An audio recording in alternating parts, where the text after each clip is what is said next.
Fernando Untoja.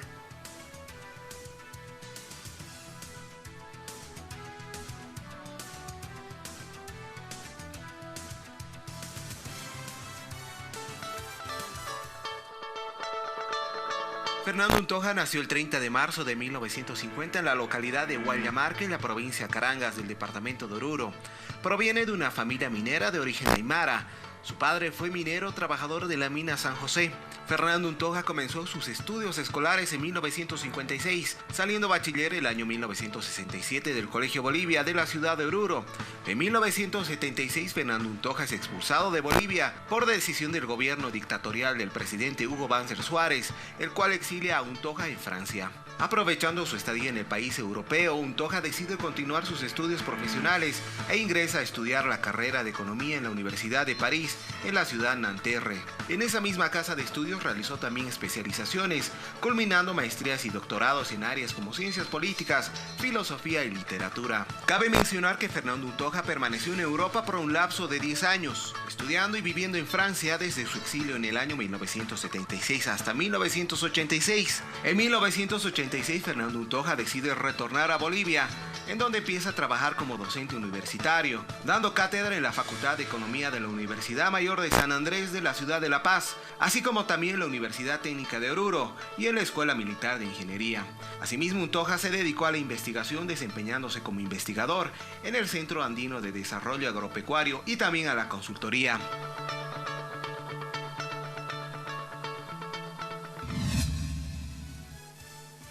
Y le damos la bienvenida a don Fernando Untoja. Un placer tenerlo en este sector a ya nada de la elección. Bienvenido. Así es, muchas gracias y agradecer a Cadena A por la invitación.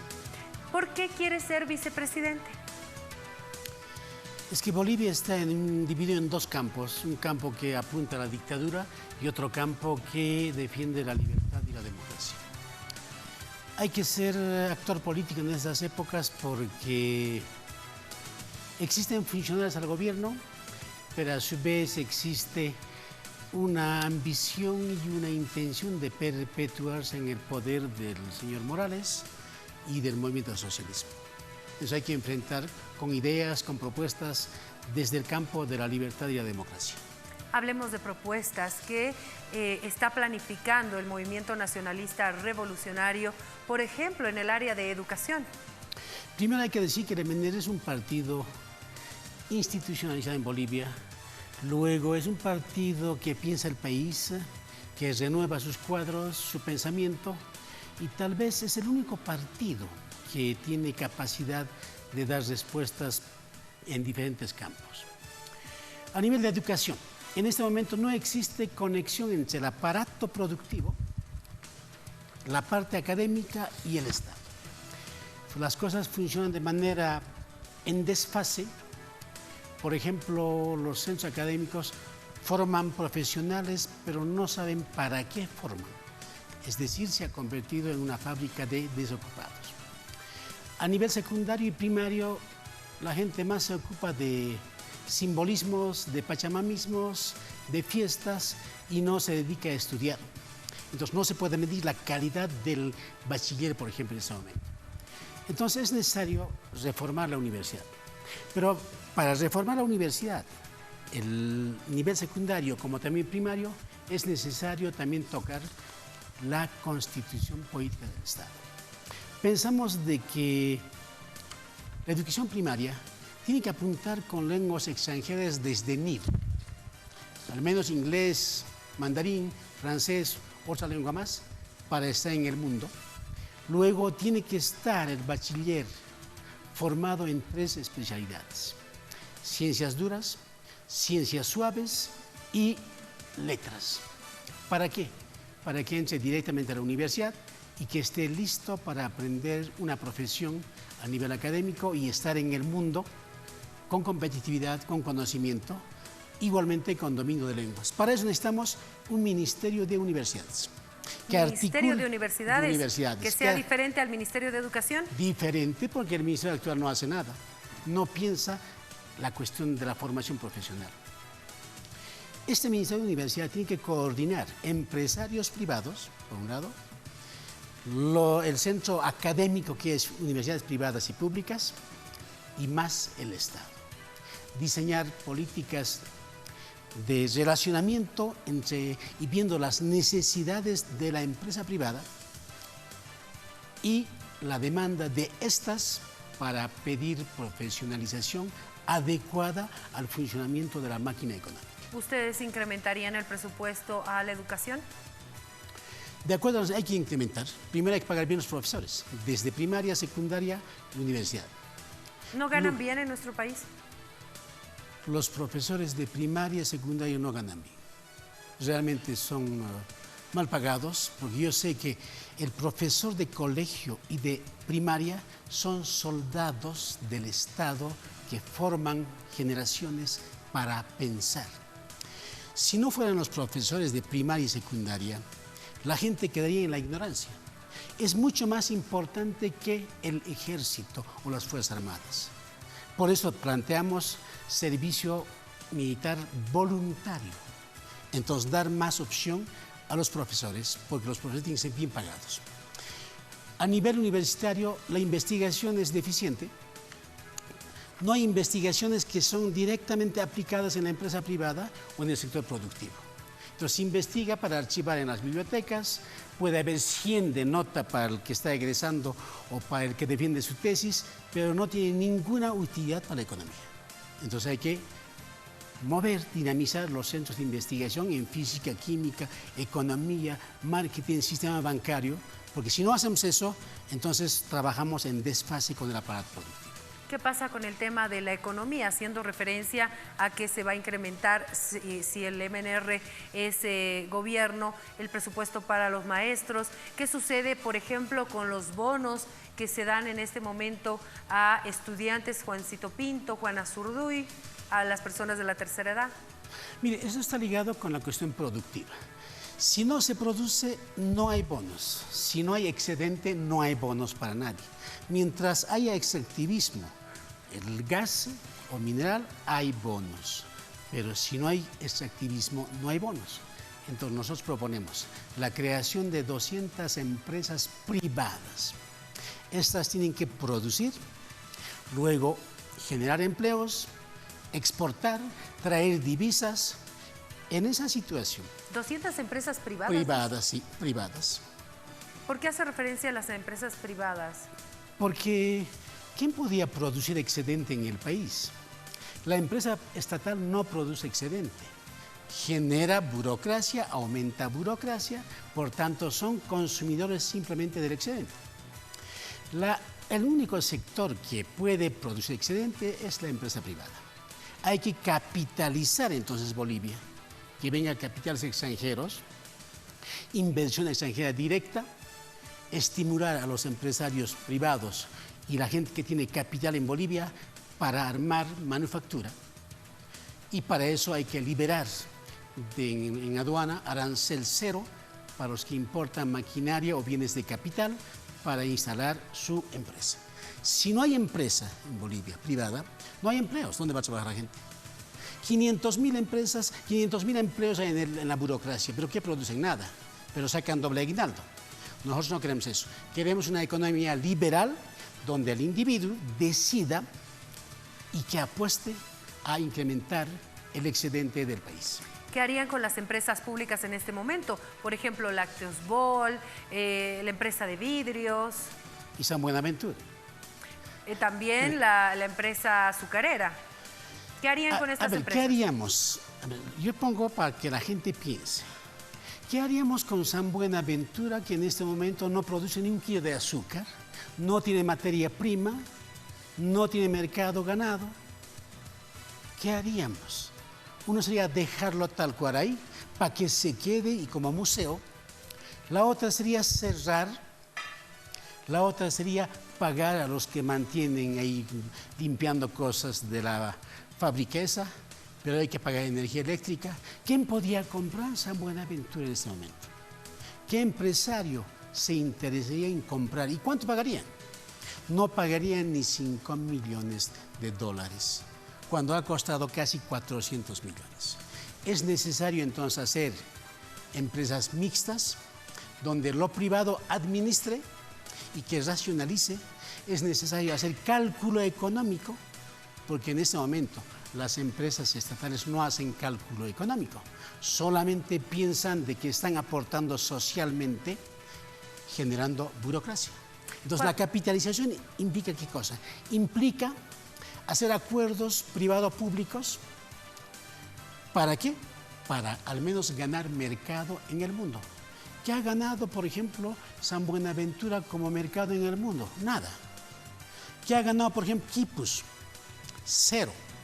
¿Qué ha ganado Ametex después de convertir en Atex? ¿Qué ganó? Nada. Se botó dinero cada año, millones y millones.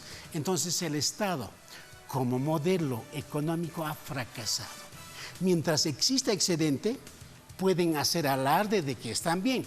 Pero cuando no haya excedente por hidrocarburos, entonces el país se hunde. ¿Qué pasaría con YPFB? Hay que mantener, porque no está nacionalizada, está en manos privadas. Hay que ajustar algunos acuerdos, pero no está nacionalizada.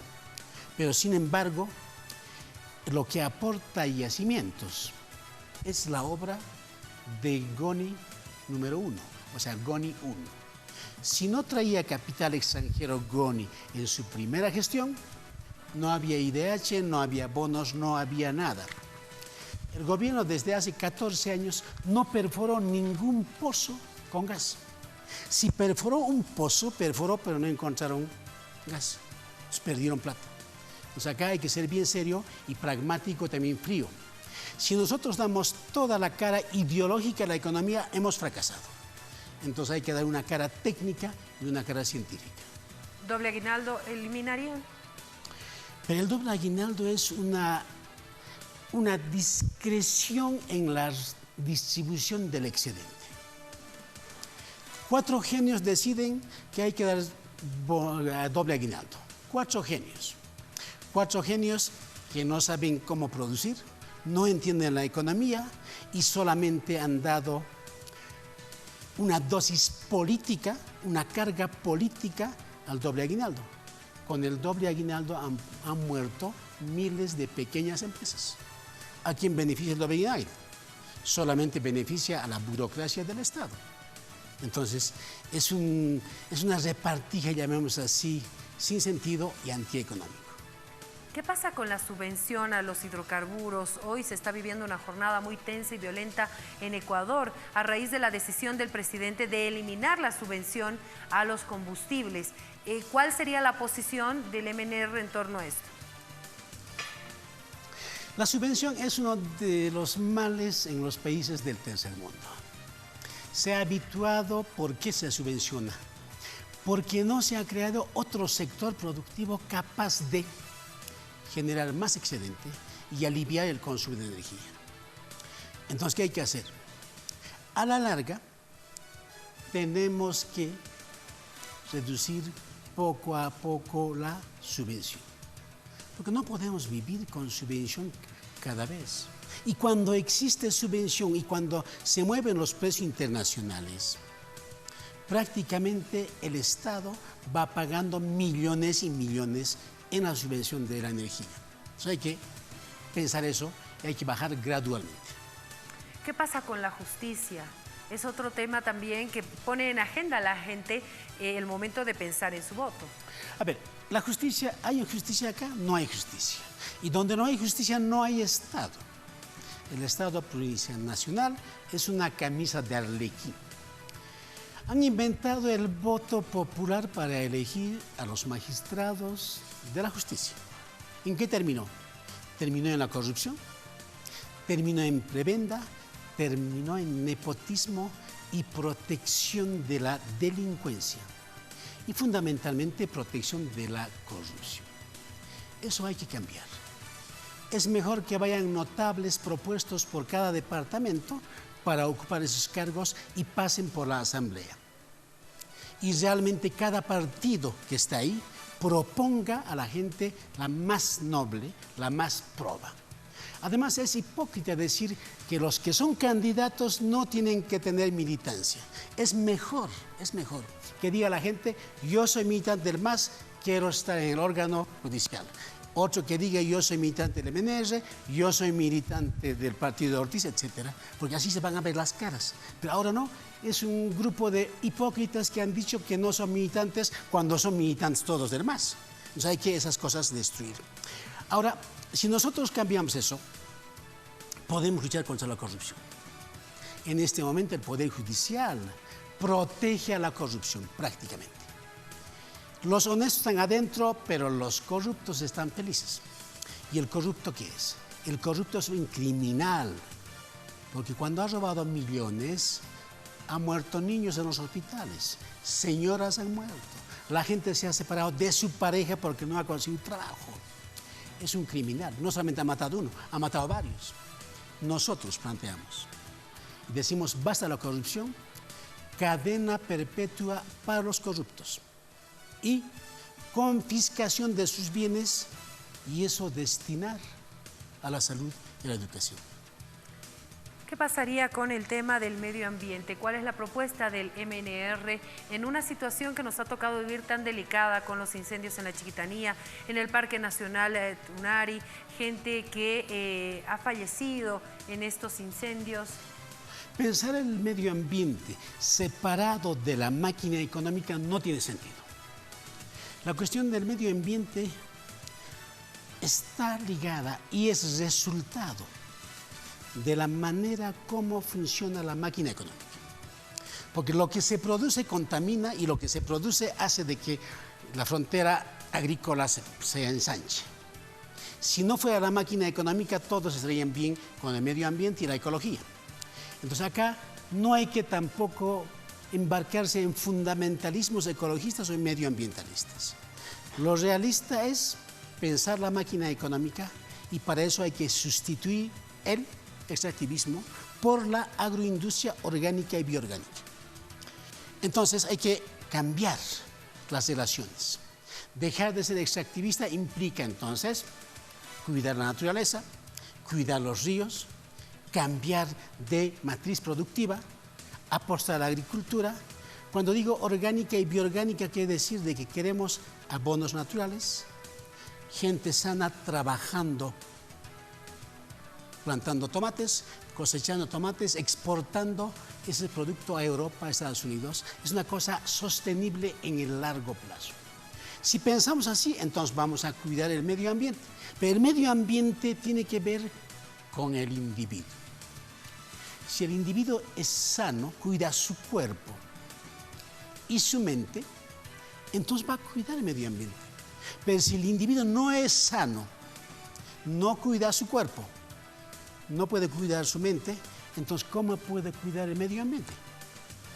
Ejemplo, hay gente que anda en la calle, bota la basura donde sea, o de los mismos micros botan basura a la calle. ¿Y cómo esa gente que va a salir a defender el medio ambiente va a justificar su posición para decir que ama la naturaleza, que ama el medio ambiente? Doy otro ejemplo. El señor Juan del Ganado y el señor Revilla ya están 14 años en el poder y más todavía, los dos juntos. Ahora no saben dónde poner la basura, se pelean con la gente de Chocalla, buscan en la cumbre, tampoco pueden depositar y siguen ese problema. Nosotros planteamos instalar al menos 3 grandes industrias de incineración para la basura. Sacar abono, biomás y biogás. Pero no lo hacen. ¿Cuándo lo van a hacer? Entonces van a seguir peleando contra la contaminación, pero van a seguir contaminando como han contaminado en Achocalla. Entonces no son políticas serias. Hablando sobre el campo, me hacía recuerdo justamente este tema, cómo se va a impulsar. Hay mucha gente que deja el campo y se van a las ciudades. No hay un apoyo, decían algunos sectores, a que jóvenes se queden trabajando la tierra. Pero ¿cómo se van a quedar en el campo si el campesino no es dueño de su tierra? Ningún campesino altiplano tiene título de propiedad de la tierra. En el norte integral de Santa Cruz tampoco tienen. En Beni tampoco tienen. No hay campesinos propietarios. Tienen saeñas, hectáreas, tienen el ayllu, pero no son propietarios privados. ¿Qué propone el MNR? hay que titular, es decir, hay que dar propiedad privada de la tierra al campesino. Al día siguiente de la ley de la reforma agraria que vamos a implementar, la tierra que hoy vale 0, una hectárea, va a valer 5.000, 10.000, 20.000 dólares. Y va a ser sujeto de crédito. El campesino va a ir al banco, va a decir, señores, quiero hipotecar una hectárea de tierra, quiero que me den plata, quiero comprar semilla, quiero comprar maquinaria, va a tener éxito. Pero en este momento no. Y por eso la gente migra, no solamente migra a Buenos Aires, a Chile, sino también va a Santa Cruz, a Tarija, porque ¿de qué va a comer? ¿De dónde va a sacar recursos para educar a sus hijos? ¿Qué sucede con el tema de la violencia? Hemos estado registrando casos muy delicados en el país de feminicidio, de abuso a menores también. Todos los días conocemos algún caso o de agresión o de violencia sexual contra los niños. Mire, la violencia es producto o refleja o es el síntoma de la decadencia de valores en una sociedad. Por eso es. ¿Qué valores se cultivan en la familia? ¿Qué valores se cultivan en los colegios, en las escuelas y en las universidades? Nada. Hasta el carnaval universitario se ha convertido en una especie de orgía de los estudiantes. Esa misma fiesta empieza en primaria, en nido. La gente ya está chayando, vestido, festejando aniversarios de colegio, de héroes, de calles, etcétera, etcétera. Todo eso ha degenerado el conservar y practicar ciertas virtudes. Si el individuo no es virtuoso como individuo, no puede ser justo en la sociedad, y menos cuando es gobernante. Entonces hay que restablecer valores. Y los que cometen violencia, hay que mandarlos a cadena perpetua, como a los corruptos o junto a los corruptos. De nada va a servir castrar químicamente. El deseo humano es violencia, y el deseo humano, para que no sea violencia, tiene que estar encuadrado dentro de la práctica de virtudes, y esas virtudes son valores que se debe cultivar en la sociedad. Don Fernando, la cadena perpetua no es reconocida por la Constitución. Ahí tenemos que entender que se tendría que hacer una modificación. ¿Y qué pasaría con los tratados internacionales que Bolivia ha ratificado? La cadena perpetua no está en los tratados. Yo dije bien claro, hay que reformar la Constitución para implementar políticas. La pena de muerte sí está. En los tratados. En los tratados, pero no la cadena perpetua. Eso implica reformar la Constitución Política del Estado. Ahora, tampoco la Constitución Política actual es coherente. Es un listado de cosas que todos tienen derecho, pero muy pocos tienen obligaciones. Son 411 artículos que es prácticamente verso y canto, y nada se aplica de eso. Por ejemplo, todo niño tiene derecho al estudio, a la vida, todo dice. Así dice la Constitución. ¿Y cuántos niños trabajan en la calle? ¿Cuántos niños están botados en la calle, andando con sus madres pidiendo limosna? ¿Dónde está el Estado que haga algo? No se cumple. Entonces hay que reformar. Y la cadena perpetua, hay que tomar en cuenta eso. Pero también necesitamos, para los presos, reinsertar en la sociedad en base al trabajo, a la disciplina del trabajo. Trabajo social, trabajo también duro, porque tarde o temprano tiene que insertarse y no podemos mantenerlos hacinados en las cárceles bolivianas o fabricar o construir más cárceles. Entonces nosotros tenemos una propuesta concreta, coherente, realizable. Y lo decimos no para ganar el voto como algunos hacen, sino queremos que la población entienda que el MNR tiene propuestas concretas. Aquí no hay nada de especulación y nada de demagogia. Hablemos de las encuestas que ya nos llevan a la recta final de lo que es la elección. ¿Cómo está siguiendo el MNR estas encuestas? En algún momento se veía al MNR y luego al candidato del PDC, y ahora el candidato del PDC sobrepasa al MNR según algunas encuestas. ¿Qué podemos hacer? Nosotros, si los que hacen encuestas hacen su trabajo remunerado, de manera selecta, deciden lo que los otros deciden. Nada podemos hacer. ¿No cree en las encuestas? No es que no creo. Yo digo, hacen su trabajo y justifican su trabajo. No nos parece coherente el trabajo. Deben trabajar muy bien, pero no nos parece coherente. A ver, el MNR es un partido que tiene militancia dura.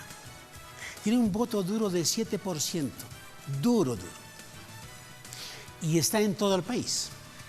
A cualquier rincón que vayamos están 5, 10, 20 militantes del MNR. Entonces, que no aparezca en las encuestas nos sorprende. Debe ser buen trabajo que obedece a ciertas instrucciones. Nosotros pensamos duplicar o triplicar en estas 2 semanas esos 7%. Nada más queremos. No queremos pelearnos si el Che tiene más o el Xi tiene menos. El MAS usó al Che para intoxicar a los jóvenes con una ideología decadente.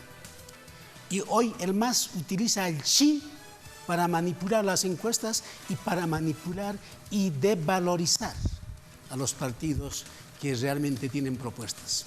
Porque yo veo, los partidos tienen un listado de cosas, pero no tienen propuestas. Ni siquiera tienen un fundamento teórico que sustente esa propuesta de gobierno. Yo leí todas las propuestas. Y no veo de Carlos Mesa un listado de cosas. Y además, ¿qué dice Carlos Mesa?